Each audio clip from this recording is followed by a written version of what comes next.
Alright, all you insomniatic TV channel surfers out there tonight, welcome back to the Tuesday Night Special.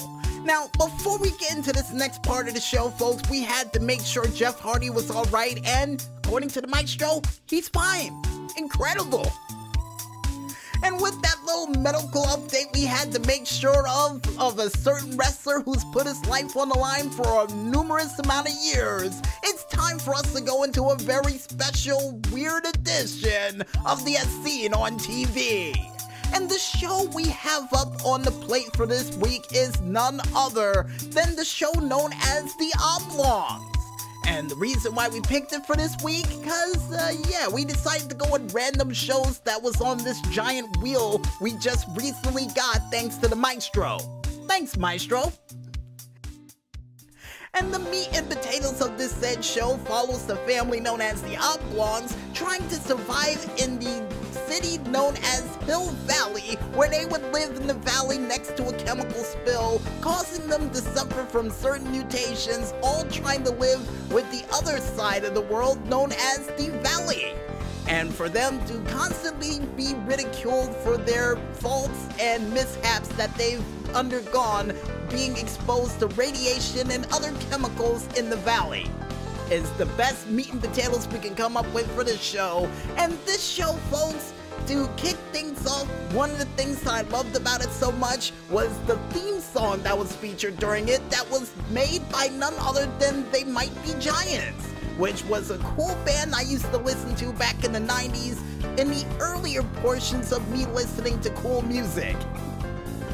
Another thing that I loved about this show is the different amount of people that was involved with it, including Billy West, for those who don't know who he is, was the man who played Stimpy J. Cat in the show known as Ren and Stimpy, Philip J. Fry, Professor Farnsworth, and even Zap Brannigan, and also Dr. Zoidberg during the show Futurama, and would even be featured as Buzz the Bee for Honey Nut Cheerios for well over 14 years. Yikes!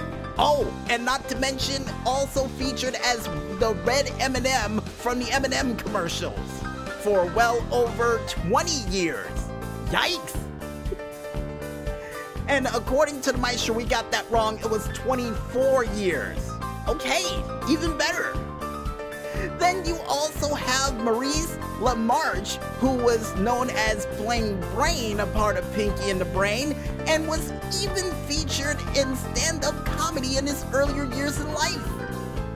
And speaking of people who are also featured in comedic form, you also have Lorraine Newman, who was featured during the original cast of Saturday Night Live, and was also featured during the classic movie Problem Child 2, and was even featured during The Flintstones, Jingle All the Way, Demolition University, Fear and Loathing in Las Vegas, and even Baby Huey's Great Easter Adventure, which I'd never heard of. I only heard of the first two Baby Huey movies, and I got a feeling that's one we need to watch in the future.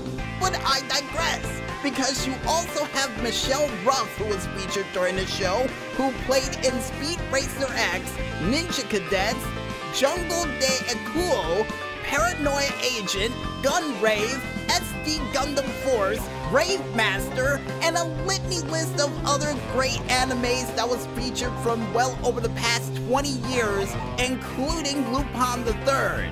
So yeah, she's been busy for a lot of things in anime, which was absolutely awesome to see this list, that unfortunately we can't read the entirety of it because according to the maestro, we would be here all night, and he's not kidding. But we will mention one more person along the line of Gene Smart, who was also featured during the classic movie of Gangsters, Flashpoint, Protocol, and even during the movie Balto 3, Wings of Courage. Now, for those who don't know, this show originally debuted on WB as of April Fool's Day of 2001, but unfortunately would not last on this said network because the show would go off the air as of May 20th of that same year, with 5 episodes unaired to the public.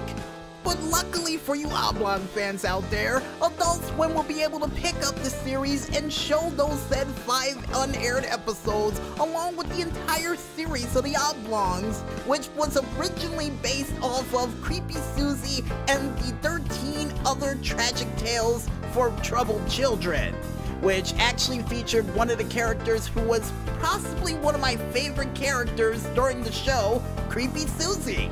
And the reason why I liked her so much is because not only she was morbid, but she had this weird hairstyle that sort of looked like a Doberman Pinscher or a Schnauzer.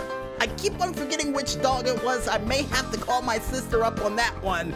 But either way you look at it, it was a funny character featured during the said show.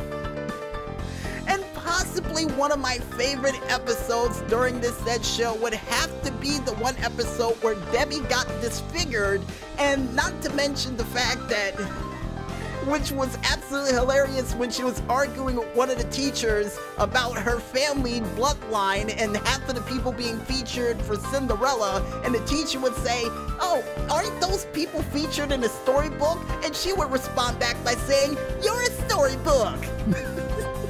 I don't know why that's hilarious to me, but it really is. And this show, after debuting April 1st of 2001, would unfortunately and finally go off the air as of October 20th of 2002, making this show well over 19 years old after this past April. So as of this upcoming April, this show will be well over 20 years old. Nice! And oh, before I forget, one of the lead characters during this show, who was Bob Oblong, was actually Will Ferrell. Nice! How could I possibly forget that? Thank you for reminding me, Maestro. And with that ballpark error properly corrected by the Maestro, and seeing the fact that we don't know how to review TV shows along the lines of TV Guide or any of those other famous TV reviewers that you know of out there, we say this. If you guys want to go ahead and watch a cool show featuring certain people who are actually featured in other cool things in their career, trying to get through the said disabilities that they had through their entire lives thanks to chemical spills on the side of the mountain that leaves them a little less fortunate, but at the same time happy that they're alive and able to survive amongst other people, with a couple of comedic moments during it all the way, then I recommend you go out there, pick up your TV channel remotes, and watch that show.